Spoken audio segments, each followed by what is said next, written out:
Utopia.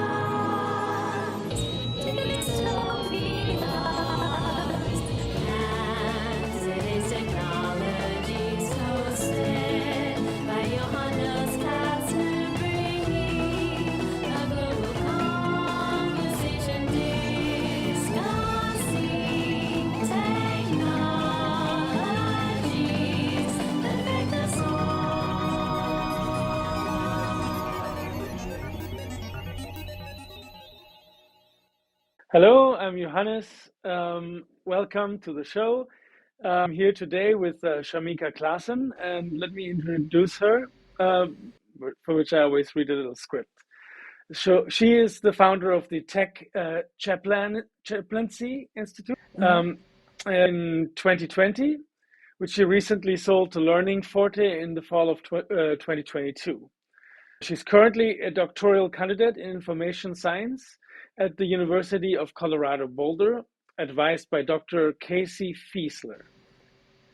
She is the creator of the concept of techno-womanism, which is what we will be talking about today.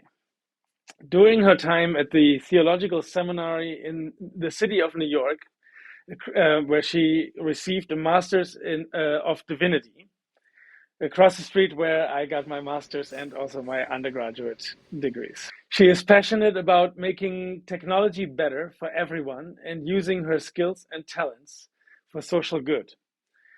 The voices and experiences of BIPOC people are integral to every phase of technology design and development, and she hopes that her work in the world facilitates that as often as possible. So we're quite kindred spirits in this, and so I'm very excited to be speaking with you today, Shamika. So let's just get right into it then. What is techno-womanism? That's a great question, and I really appreciate you having me on the podcast, and thank you so much for the invitation. Techno-womanism is applying the womanist ethic to social justice issues that happen in and around the digital space and around technology, which of course may beg the question for some in your audience, what is womanism? Yes. So, yeah, exactly.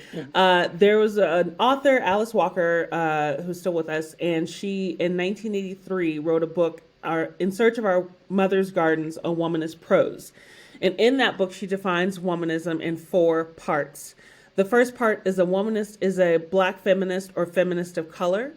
In the second part, she talks about what a womanist does. So a womanist is not a separatist except for health and loves women, loves men. And the third part of the definition, she goes into what a womanist loves, such as roundness, the moon, the struggle, the folk, herself, regardless. All of these things she loves regardless. And then the fourth part of the definition is the most famous part of the definition for womanism, which is womanist is to feminist as purple is to lavender.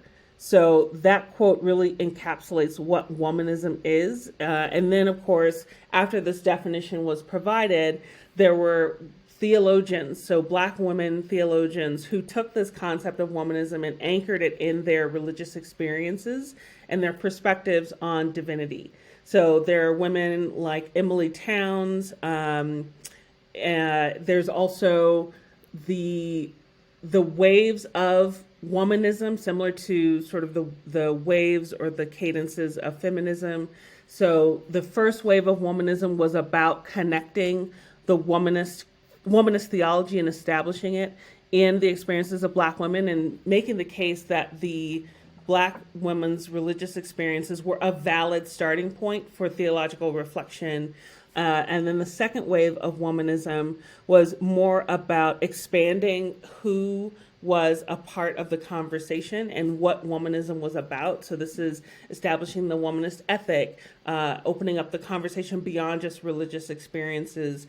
And the third wave of womanism, I really think is captured well in the book Ain't I a Womanist Too?, where the conversation expanded even further to people who don't identify as black women and outside of the context of theology and ethics into the classroom, into healthcare, into all these different spaces.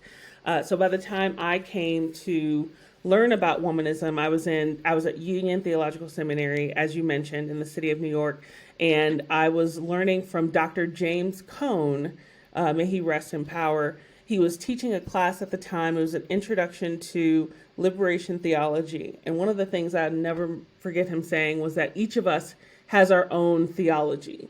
And so I was on the quest to find my own liberation theology, and I was really drawn to womanism.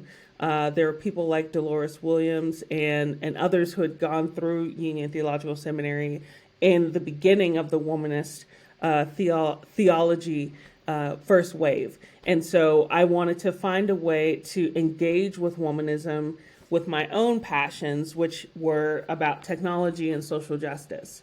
So when I was an undergrad at Stanford University, I was going to study either engineering or math or computer science, and unfortunately I was weeded out of those classes my first and second year as an undergrad. So I ended up studying African and African American studies, and that's what I got my bachelor's degree in. And it was such a blessing in disguise because I've been able to use that initial education to really undergird the way I approach social justice issues, the way I understand myself as a Black woman, and then combining that with what I did at Union around liberation theologies and combining those with the social justice issues found in technology in particular. And that's how I came to create this concept of techno-womanism for my my Master of Divinity thesis. I wrote about the social justice issues that were occurring at the time. So this was when the Black Lives Matter movement was really focusing on things like Eric Garner, the different hashtags that were coming up in social media, such as "If They Gun Me Down." So there were people on places like Twitter and Facebook, etc., people of color who were posting the pictures of themselves that the news media would use if they were gunned down versus the picture they would have wanted to use. And this is something that happened in Missouri with Mike Brown. And so all these different social justice issues that were occurring in and around the digital space were things that I brought up in my thesis. And so I wanted to think of a way to put womanism in conversation with these social justice issues, specifically focusing on the things that were happening in social media, the things that were happening with different technologies. This was also around the time, this was 2014, 2015 when I was writing this thesis. This was also around the time that Google Photos was first starting to tag photos. And there was a Black engineer at Google whose pictures of himself and his friend were being tagged as gorillas.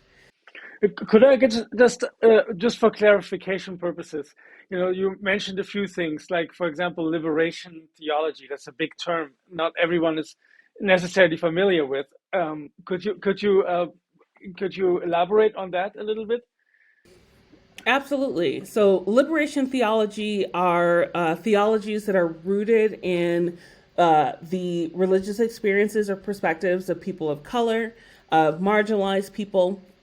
So, for example, there's Black liberation theology, which recognizes that that Black people are valid central starting points in their experiences of religion and faith, liturgies, etc., are valid in and of themselves, but then also they can inspire theological thought, reflection. There's different aspects of theologies. For example, Christology, who is Christ?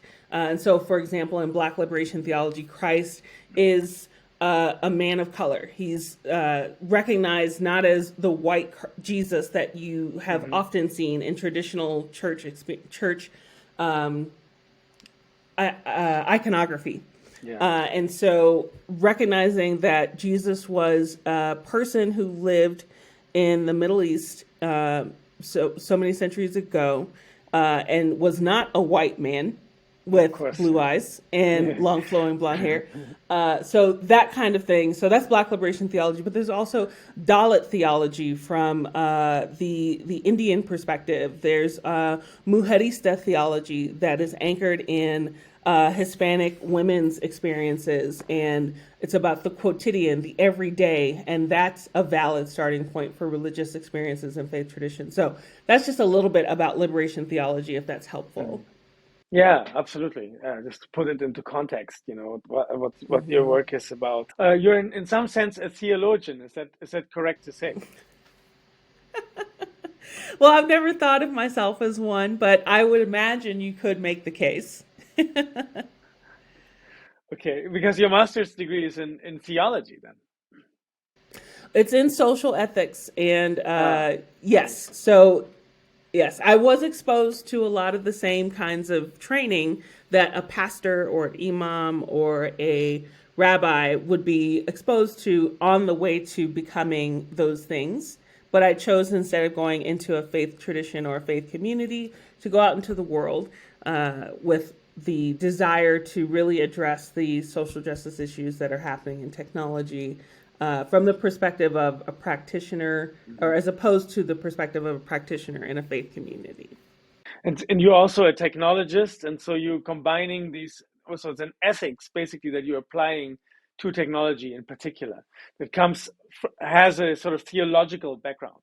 And is that Yes. a so then I would like to ask you, what are the tenets? Like usually when you have an ethical system, you have some sort of principles or axioms, if you will, of what are the tenets of techno womanism. Yeah, so I recently did my dissertation proposal, and I was able to write more specifically about techno-womanism since I had first established it in my Master of Divinity. And one of the things that I came out of that process with was a more clear definition of what techno-womanism is and the way I want it to be understood in terms of tenets. And so I had done a paper with Dr. Zatura Woodley, who's also on my dissertation committee, back in 2019. And so when we wrote that paper, it was sort of the next step from my thesis, where I was just introducing this concept into fleshing it out and really thinking about how it exists in the context of not only liberation theology, but also the next step outside of that sort of discipline. So what I'm doing with techno-womanism and the tenets is going from that definition that Dr. Woodley and I created, and thinking about breaking that down. So basically, techno-womanism is an opportunity to look at the digital space and technology, which is one of the tenets, is that focus on that particular area, industry, discipline, life experience, etc. But also do that from an interdisciplinary and intersectional perspective.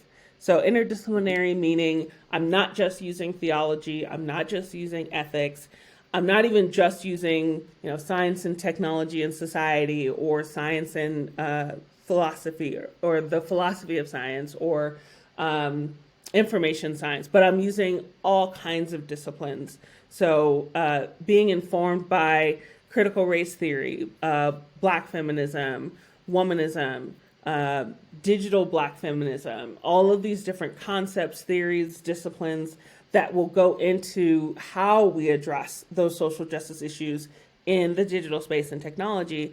And then also there's the intersectional piece. A lot of folks will tie that to Kimberly Crenshaw, who coined the term, but intersectionality is something that has existed for decades. For decades, there are women like Sojourner Truth in her often misquoted speech, "Ain't I a Woman?"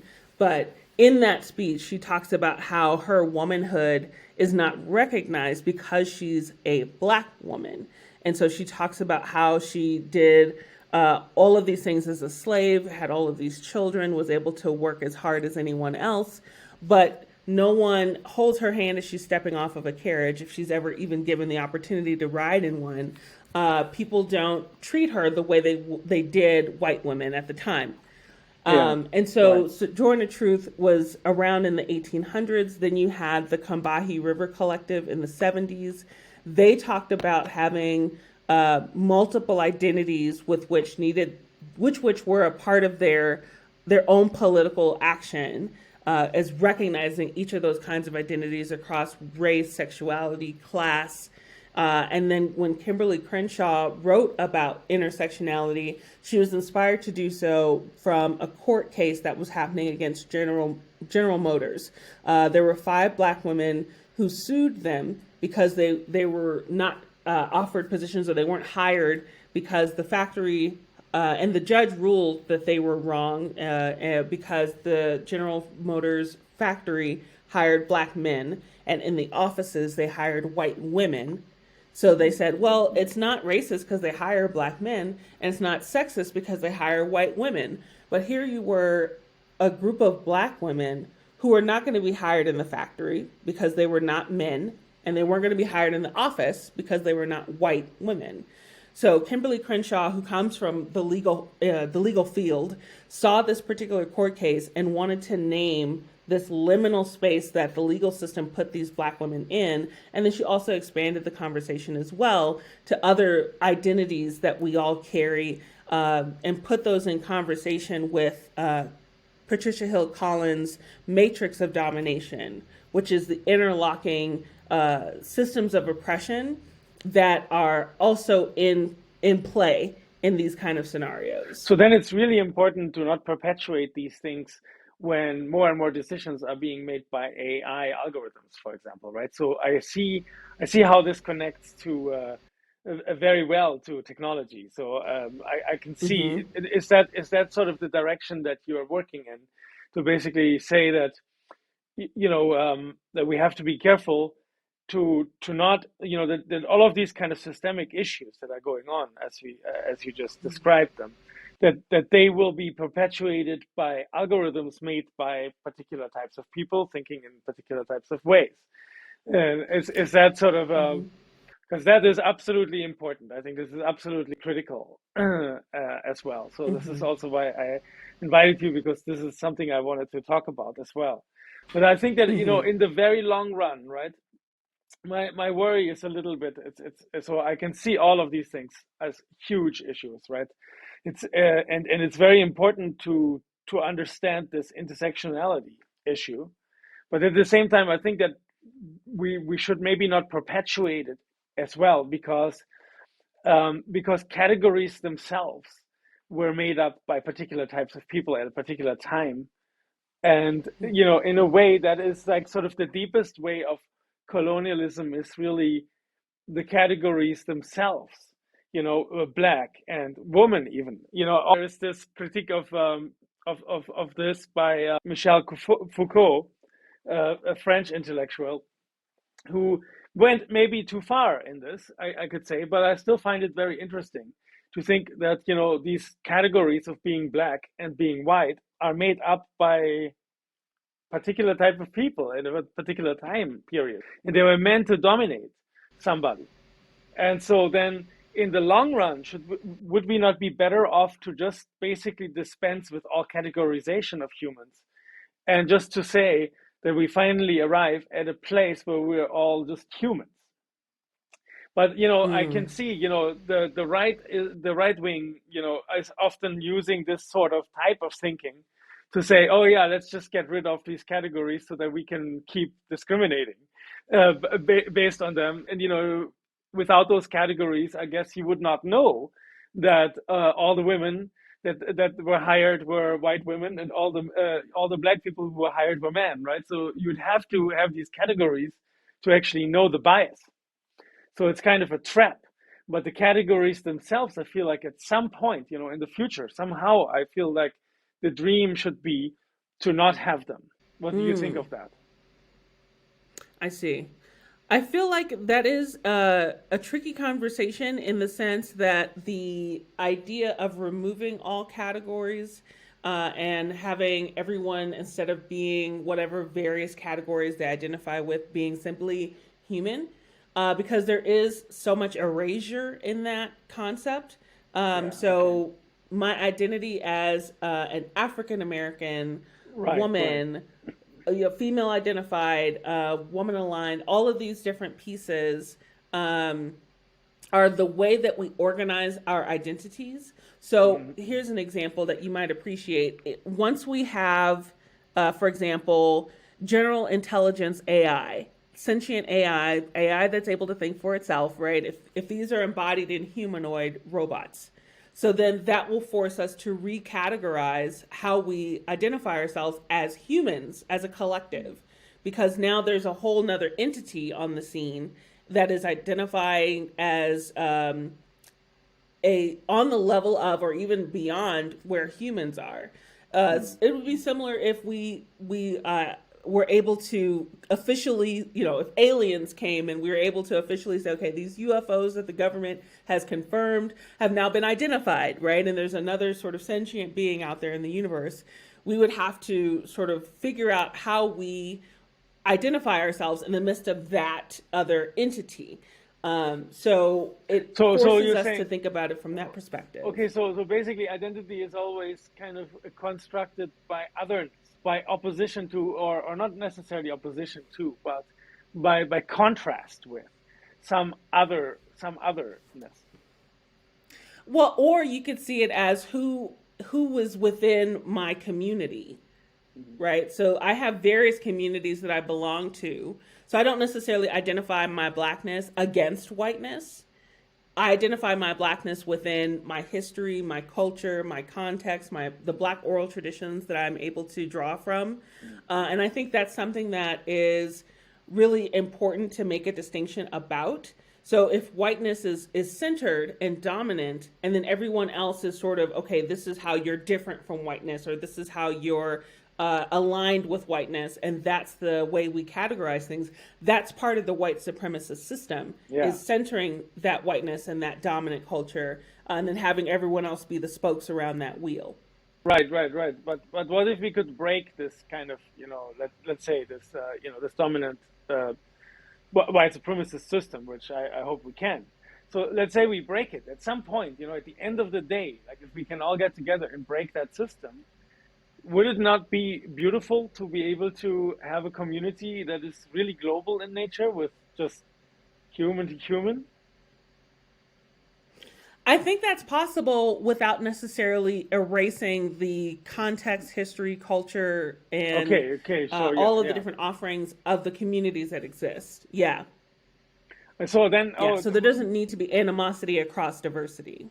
yeah, okay, that's true. I hope that is true because that's, I feel like, maybe it's always the sort of danger there, at some point. But also Hmm. the other question, I would have around that is, ultimately at some point, right, there was no there was no either whiteness or blackness, right? Because people just lived wherever they lived and they saw whoever they saw, and they didn't actually have that concept. That concept came about, I think, in through the process of colonization, because suddenly you had some other people who looked rather different from yourself invading your villages somewhere and killing everyone and raping everyone, and then suddenly they were there and they looked very different and they were very they're not particularly friendly, and they started to dominate everyone, and then they started calling you black, for example. And what is that?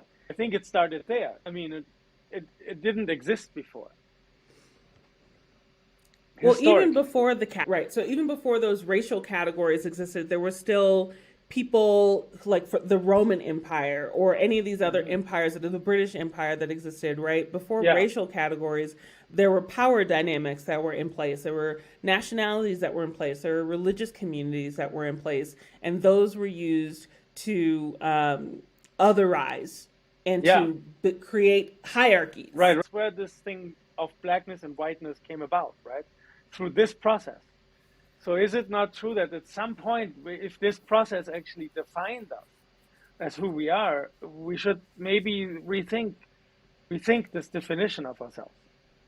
because it was given to us by a force that we should maybe not be aligned with, in other words, historically. I think it wasn't just the categories, it was the hierarchy of the categories. It Yeah, was the but assignment of better, no, worse, right. higher, lower.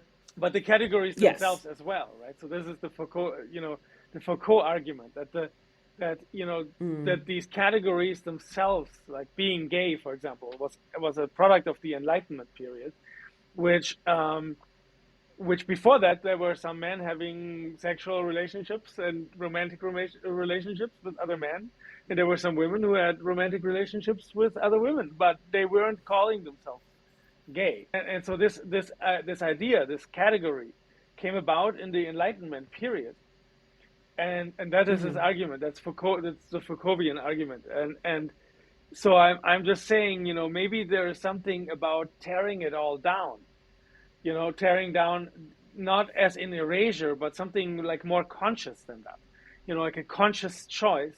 Because erasure is something that happens when Disney comes into town and erases your existence basically from their movies. That's I think sort of erasure, right? But if you were to make a conscious choice, if you said, okay, well, where do these categories come from to begin with? Are we in agreement with that? Should we agree with that, or should we just tear that whole sucker down? Basically, is what I'm saying. Mm. Well, I also feel like because the categories have been embedded for centuries now, there is a human understanding of who we are and how those categories have affected us as a Yeah. society. So if we were to change those categories or remove those categories, we're still contending with the human sort of perspectives on those categories. You would have to erase everyone's experiences and understandings of themselves and others and Not then start erase, I from think. scratch from there. No, I wouldn't say erase, but reinterpret.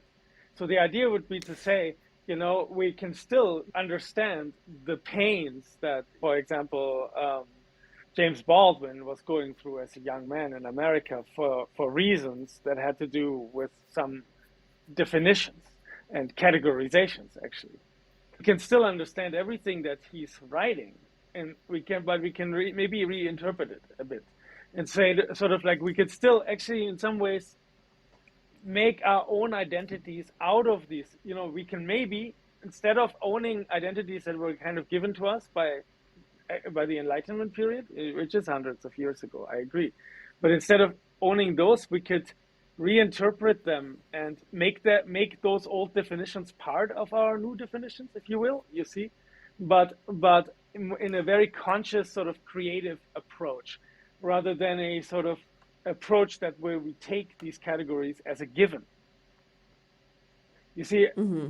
you see what I mean? Because where I Well, come I. from, where like I want to tell you this too, because where I came from, I was just weird. Okay, so that's a weird category. I didn't want to own that category for sure, but everyone and there was a lot of hatefulness toward me. Actually, you wouldn't believe it, but I was living in Austria, and it wasn't all hateful. It was some of it was just sort of even pity toward me, and some people had hatred. So it was a mixture of various things like that, and it Mm-hmm. had nothing to do with anything you could pinpoint really. I was thinking rather differently from most other people. I was, wearing my hair differently. I was living differently than they would expect. I had Mm-hmm. completely. The category is actually not normal. That's how Mm-hmm. they have a category called normal, and then another one that's called not normal. And it seems to be so. It's so ingrained to them that if when I explain to some people back in Austria that this kind of categorization doesn't exist in America, normal versus not normal. They wouldn't believe me. They're like, surely there must be that. It's just got to be different norm. It's very interesting. It's so Mm-hmm. experienced, but obviously someone who's not Mm-hmm. normal, they one can own that as well and sort of say, okay, I'm not normal. I agree. I'm that's who I am now, and that's going to be part of my brand. And in a way, you can do that. But in Austria, that's actually very, very hard. Very hard. Mm-hmm. It's a fight Mm-hmm. all the time. And in Yeah. some cases Yeah. physical. And you mean you get attacked, physically attacked by people. And no guns involved for being weird, not normal, basically. And so, what do you do with that kind of identity? Right. Well, I feel like, well, I would say marginalized people have been shifted into this category of not just not normal, but of subhuman. And because of that differentiation Yeah. between I'm human and this person is less than me, therefore less than human, that's where a lot of the violence comes from for LGBTQ folks, for Hmm. black and brown people. There's also been, since Africans were brought to the United States and enslaved, they were considered subhuman. They were three-fifths of a person, according to Oh, the 1850 Three-Fifths Compromise.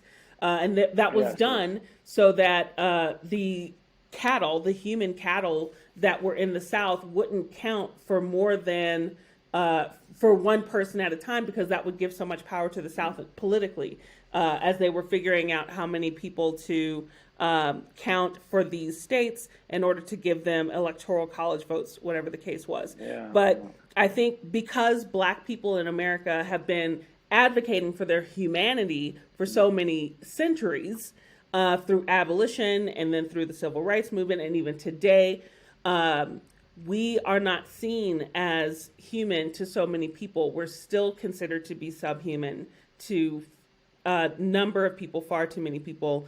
And because of that discrepancy, we have within our own communities, we've had to tell ourselves not only are we human, we are valid, we are worthy, right? And that's where in the 70s, after the civil rights movement, we had the Black is Beautiful movement. We had people, I'm Black and I'm proud, all these kinds of things to refill our own understanding of ourselves in the context of this kind of society that doesn't see us that way. And it's found in many marginalized communities around the world, like with Dalits in India, within that kind of categorization as well. But I don't think the categories themselves. I think it's also the human perspectives on the hierarchy within those categories. So I think even if we had the categories and we didn't have the either the white supremacy or the power dynamic, depending on the culture and communities, that's where the difficulties lie.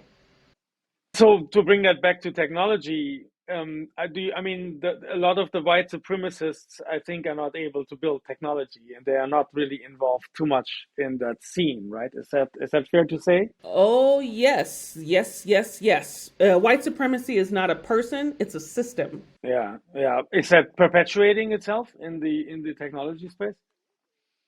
Absolutely.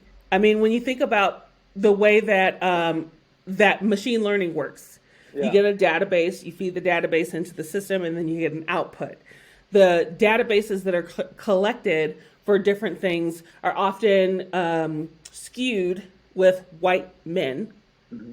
and those are feeding into these systems that are making decisions about people who are not white men. And because they're not well represented in the database, then they have poorer outputs and outcomes from these machine learning algorithms. Yeah, yeah. I'm familiar with that biases. Yeah, absolutely. Yeah. Yeah. That's the bias. That's the basic, the basic bias argument, which is a very important ethical uh, principle in many cases. And often it has a problem though when it comes to, for example, so that's very interesting. Other principle, justice is blind, can sometimes come up Mm, against a bias concern actually, because if you're blind, you can't know whether you're biased or not, right? So if you have, for mm, example, this came up in the case of a recidivism algorithm that is supposed to mm-hmm, predict whether or not someone who has committed a crime, say 6 years ago, and was imprisoned for it, and then was coming up for review, and then the algorithm was suggested as a way to predict whether or not the person will recommit a crime. It mm-hmm. was later found out to be very biased. But the problem is Yes. that it sort of can't really check its own biases because the principle was used that justice should be blind, right? So there are some correlated things that are going on that it sort of uses to that are correlated with certain categories that that then sort of make the prediction perhaps bias. So this is also not clear because you have to then sort of, I think there are a bias with respect to the actual rates, so the different rates, right? So if you had, for example, an African American recidivism rate, a real one that was measured, then the predictions of that thing would give an average African American male a greater risk factor than is warranted on average in the particular category. But the algorithm obviously is not allowed to know whether this person is black or white, right? Because if the algorithm was allowed to know that, then it could even create a worse bias, or it could make decisions in ways that are against that other principle. Actually, justice should be blind. And so you have these issues like that, and they are very difficult to resolve in practice, actually. Cathy O'Neil, who wrote Weapons of Math Destruction, yes. spoke about, yes, so she speaks about how databases and machine learning and predictive algorithms can only predict the past because that's what's fed into them is historical information. Yeah, absolutely. Right? And so when you have like proxies for race, such as zip codes, or if you ask questions like, are anyone people who have committed crimes, or were you in the foster system, or like some of these questions that are not about race explicitly, but they are about race implicitly, then that's how these things get baked into the systems of these algorithms. So you have to be very careful to take variables, because you want them to be predictive of actual recidivism, right? You want to be pretty good in that regard, because because also it turns out actually that often when there's a murder committed against, for example, an African American, often an African American committed the murder. So then the victims are also African American, right? And you could say that if you want to be just from the perspective of different types of victims, right? And just with respect to the perpetrators at the same time, that this could represent a conflict. And so you have to kind of, in a way, be really, truly blind. And so but at the same time, you want to take into consideration enough variables that are also very predictive of the true risk, right?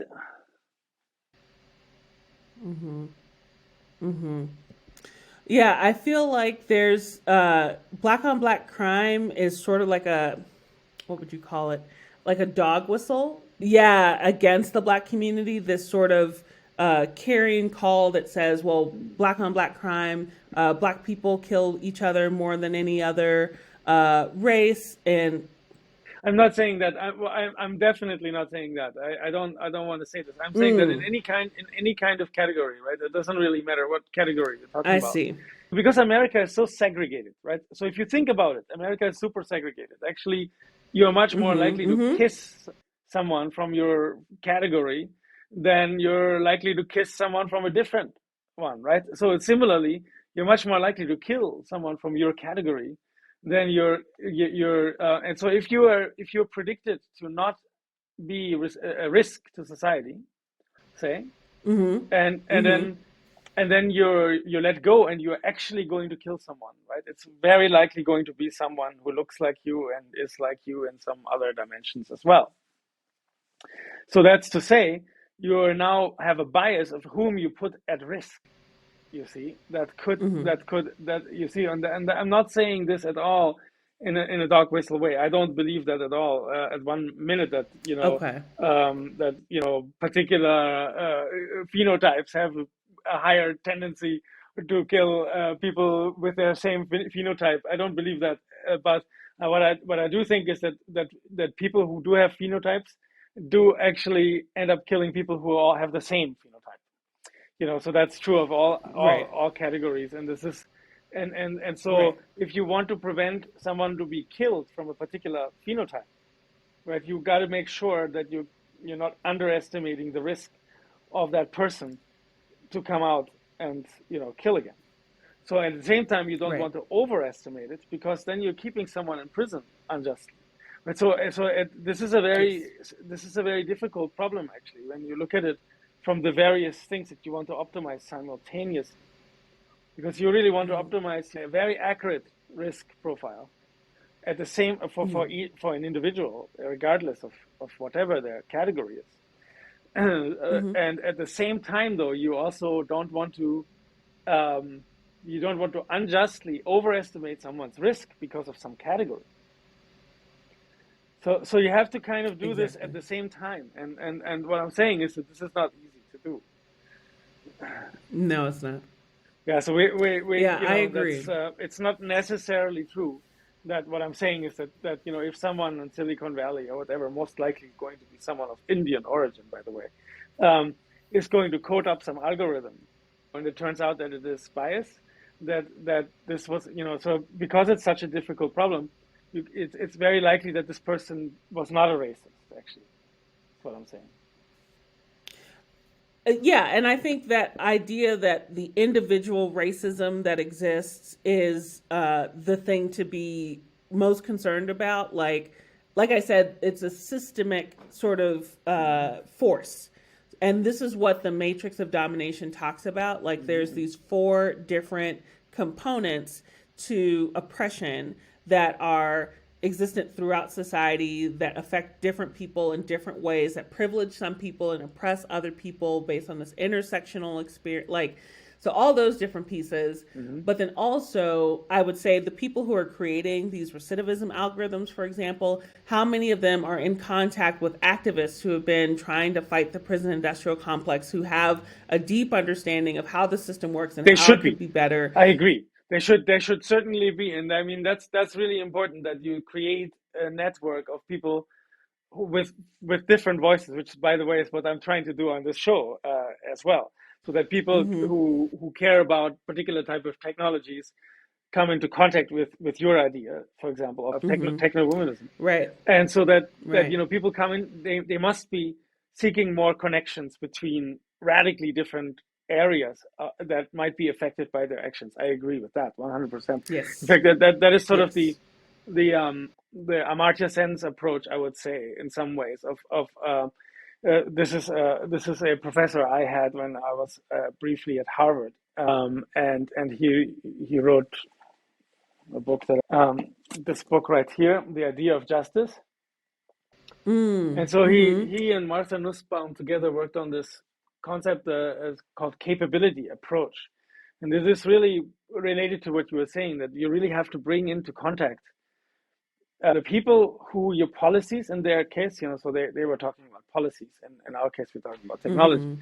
but the algorithms or Mm-hmm. technologies, the who are going to be affected by these algorithms, and also Yes. by, like you Yes. said, spokespeople who have a lot of experience, and like you said, activists in this case, they that is actually a really important missing link. I think that technologists, people who are very much going into the weeds of building algorithms, they are very much occupied by this, right? So they spend a lot of time thinking about the math of this, object. They Mm-hmm. think a lot about, how to deploy this sort of object. I know this because I do that, and so that occupies a lot of your time. So it's very difficult then to reach out to all of the different stakeholders and all the different people whom you're actually affecting by building these things, right? So this is the kind of connection that I am talking about here on the show, and I want to really, stress, this importance of reaching across the divide and really understanding who are we serving when we build this technology, and what kind of effects will it have on them, and then get feedback from them. And I think this is very important to get to sort of close the loop, and have feedback of the whole diverse community that you're serving when you're putting out an algorithm that is supposed to scale, right? You say, yeah, we all talk about scaling Exactly. all the time. What does that mean? Scaling means it's going to affect very different people all over the world, globally, in a way. So Mm-hmm. do you think of? Mm-hmm. It brings me to this question. Do you think of techno-womanism as a global concept, or do you think of techno-woman mostly as an American concept? Well, I think that it was created by me as a person who lives in the United States, but I feel like anyone who resonates with any of the tenets could certainly use it anywhere in the world. So the idea of having an interdisciplinary approach to addressing these social justice issues while keeping intersectionality in mind. I feel like it's a flexible enough approach that it can be applied in a number of different scenarios, like the one we're talking about. Like when you have a human in the loop of your AI system, that human doesn't always need to be the machine learning specialist or analyst, but it could also be some of these other stakeholders. And I think about the way that computer science education is being taught. There's more emphasis now on the ethics of AI and the ethics involved in technology, but there's also such a need for humanities to be taught alongside computer science. There's so much to learn in computer science, but that's just the practical piece. There's also the thinking around what you're doing, why it's important, who it involves, the context of it, the historical and cultural impact of it. So all these different pieces that I would say a lot of computer scientists or people who are working in technology have up till very recently thought, oh, that's someone else's job. I'm not an ethicist. I can't predict what someone's going to do with my algorithm or my technology. And that's one of the things that my advisor, Dr. Casey Fiesler, works on as someone who created the Black Mirror Writers Room exercise, for example. So Black Mirror is a sci-fi anthology that talks about stories rooted in technology and how technology is being used or misused by humans. Mm-hmm. So she created this activity where people could put on the hat of a Black Mirror writer and come up with a Black Mirror episode pitch for a particular technology. And this helps people develop ethical speculation skills. So I think that's so important for people who are in the driver's seat or even in the seat of creating or implementing these various technologies to be able to think about what might someone do with this? How could it go left, you know? I've seen that you've done something in the area of speculative design. Is that correct? Yes. Because I came across this idea recently. A friend of mine recently made me aware of this concept, and then I think I saw it Mm-hmm. on your LinkedIn page. So could you tell me actually about how that may connect to techno womanism as well, and what it is as well? Yes, Because so absolutely. Well, I first found out about it in my first year in the doctoral program when my advisor gave me the book Speculative Everything, Mhm. which is by Dune and Rabi. And I think that book is a really great overview of how you can design something whose use is not necessarily traditional, but it causes the viewers of this particular design to think more critically about what the design is saying or what it's representing. So, for example, I think there was I'm forgetting the name of the designer now, but I believe he had created like a telephone that had a chip that you could put in your body, and that would be how you would communicate with people, and it sort of made people think about the connection between the human body and technology. But there's also different ways to do speculative design. So I've written like a design fiction, for example, where I create a story based around a technology that doesn't yet exist or a technology based in the future, and I walk people through what that world looks like with this futuristic technology, how people respond to it, what does it mean in society. And there's been so many folks who have done either design fictions in particular, or you can look to science fiction writ large. And there have been people who have written about submarines hundreds of or tens of years, decades before they existed, Mhm, yeah. or Da Vinci's designs of flying machines before, years Helicopter. before the Wright Yeah, brothers. yeah, Yeah. absolutely. I've seen it. It's incredible, Mm-hmm. really incredible. Yeah, so that's like a speculative design, right? It didn't exist, and it was certainly provocative at the time, and it's something that did come into fruition later. But I think speculative design itself is something that can be that can invite more critical engagement with whatever is being designed, in particular technologies. But the designs I've seen for speculative design have ranged wildly. So it could be any number of things. I encourage folks to take a look at speculative everything because they give some really great examples of it. Recently heard about this, and this is also sort of connected to this ethic that we were talking about, this ethic of reaching out to the people you affect when you're building technology, the various stakeholders, if you will, and I think that there is something connected to the speculative design concept with this ethic. I saw it on your profile, and it's sort of connected. But there is something Mm-hmm. ethical about this as well, right? About the speculative design concept. Yes, in the way that it, again, invites people to think critically about what the design is speaking to. So there's this Japanese concept called chindogu, and it's basically where you design something like an everyday gadget, but it's this ingenious invention that seems to be an ideal solution to a really specific problem that may cause more problems than it actually solves.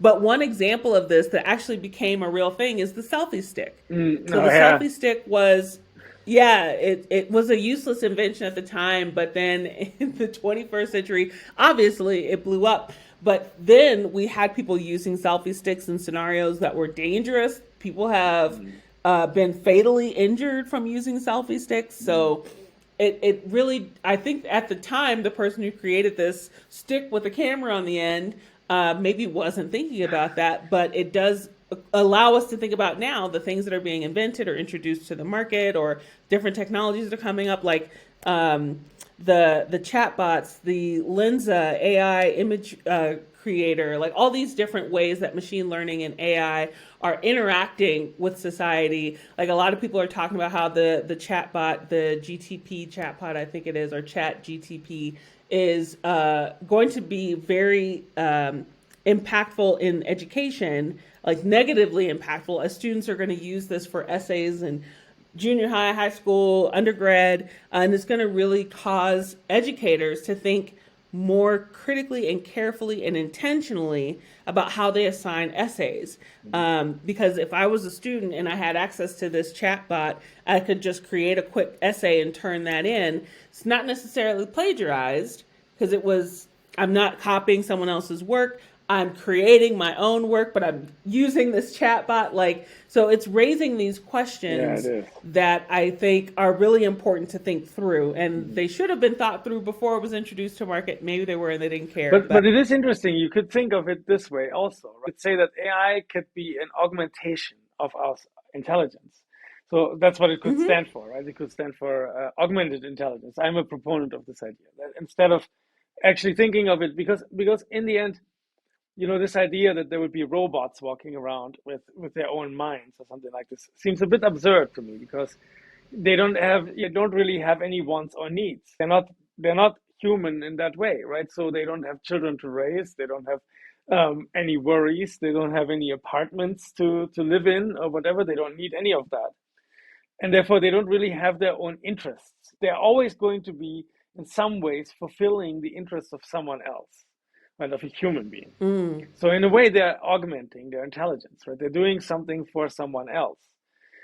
It's a tricky thing, but I don't think you can really think of it as its own artificial intelligence. And so I prefer this term, augmented intelligence, because it makes it also very clear than what you can expect. And then what you can say is that instead of asking people to write a very particular essay, you now have much more demands from them, because now you know that their intelligence is augmented, and now your tests are going to be very, very different because you're actually expecting this augmentation now. So instead of saying, okay, they're cheating on this human task, instead of that, we now expect them to have these tools, and we expect them to do way, way more than before, in very particular ways. Articles that AI writes, to me personally, that it lacks experience. It lacks human experience, actually, in my mind. So I'm not a big fan of this, and I can pretty quickly tell. It's either really bad human someone writing this who's not very very good as sort of having human experience and writing about it, or it's an AI, right? So in either case, the grade deserves to be not very high. So I don't know. I think at this point, but then if the AI can truly assist you to make actual arguments that are novel and interesting, then suddenly we will expect much more from you. Because in the end, an AI will only be, an augmentation of yourself. So, whatever you call it, art or writing, it really depends on the inputs that you give it, actually. A lot of it depends on what you put into it. And so in a way, it's kind of a tool to perhaps do more or do something more interesting even, or figure out some things that are difficult for the human mind to actually grapple with, and then make arguments in this sort of augmented way. And then it could be that, the grade, the bar is just going to be much higher. Yeah. Yeah, I think that's a good point. Yeah, well, it also reminds me of a comment that Ruha Benjamin made. So Ruha Benjamin is the author of Race After Technology. She is a sociologist over at Princeton, I believe, and she's talked about how Hollywood pitches this story that technology or AI is going to destroy us, and then Silicon Valley tells us that technology or AI is going to be our savior. But either way, technology is in the driver's seat. Technology has the agency in both those scenarios, whereas she is advocating for people to be agents in this process, right? And so yeah, I mean, there really have to be. You cannot let the juggernauts, the Google and Amazon, run away with all of it, because they will be in the driver. I mean, the real person, there will be people in the driver's seat for sure. I mean, no question about it, right? We have no commercial reason to build something that has its own driver's seat, right? It doesn't make any sense. And at least not to me. I've heard people talk about this, individual kind of intelligence that sort of has its own wants or needs, but I just don't see how they would come about, right? What do they really want? Why would they want it, right? So in the end, it'll be a human in the driver's seat, but whether it's going to be Mark Zuckerberg and a few others, or it's going to be you and me and everybody else, that is the big thing. I think that is the struggle in a way. We have to actually make sure that. So next week I will be speaking with Ashish Kumar Singh about the metaverse and the decentralization of it. And this is a theme, this decentralization of systems, that we come back to on this show over and over again. I think this is a very important part of the discussion of ethics around AI and around technology more generally. Who's in control of your data? Who's in control of the computations, right? So there are several things that are at play here. Who has the computational power? Who has all the computers? They're sitting somewhere, and someone can crunch all the numbers. And then who has all the data? And of course, Mark Zuckerberg wants us to continue giving him all of our data, because that has been very lucrative for him. But that's clearly not in our interest. I don't think it is.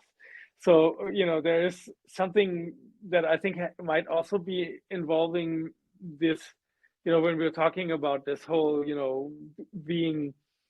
reaching out to your stakeholders. Well, maybe one should integrate the stakeholders directly into one's organization in a way that, we should co-build everything. So we should actually be active players in this world. And this is exactly the topic I will be discussing with Ashish Kumar Singh next week on this show. I see it as a struggle from going from a centralized to a decentralized system, and it's emerging as a major theme on this show. You will see this theme arise over and over and over again in this show. Yeah, this is the kind of thing I would like to do after I graduate with user experience research, because I feel like as a user experience researcher, I would want to bring in marginalized voices who are impacted by various digital products, whether they're websites or apps or hardware technologies or software, whatever the case may be, bring those folks in to be able to advocate for their experiences, advocate for their needs, advocate for their pain points, and bring them into the conversation from the inception of a technology all the way through to when it's released out into the market. So I think that the role of the UX researcher is becoming more and more prominent. And I'm hoping that through that kind of role, especially in a position of social entrepreneurship or technology for good or social impact technology, even civic tech, these kinds of corners of the industry would allow for the conversations with stakeholders who are impacted the most, especially negatively impacted by technologies, bringing them into the process, just like you're saying. No, it's been a really fascinating conversation. Maybe you want to say something else to the audience. You might want to plug some project you're working on. Well, I think right now the biggest project I'm working on is my dissertation, but my dissertation is rooted in techno-womanism. It's actually my first opportunity to use it both in theory and in praxis, so putting it into practice in particular. If folks want to follow my research journey or learn more about the research that I've done up to this point, they can visit my doctoral website at shamikalashan.com. So that's S-H-A, M as in Mary, I-K-A, L as in Larry, A-S-H-A-W-N as in Nancy.com. Fantastic, Shamika. Now, it's been a really great conversation. And, I hope that we continue the conversation. Maybe some people will write some comments and we, can continue the discussion. Maybe we'll have you on the show again at some point. Absolutely. I'd be happy to. Thanks so much again. This show is published every Wednesday at 5 a.m. Eastern Standard Time. Next week, I will be speaking with Ashish Kumar Singh about the metaverse. Join me and subscribe now. Metaverse is something which internet was, way back when, it was just an experiment around the world. But today, if I have to put it in a very simple, terminology, it's the next revolution of social revolution.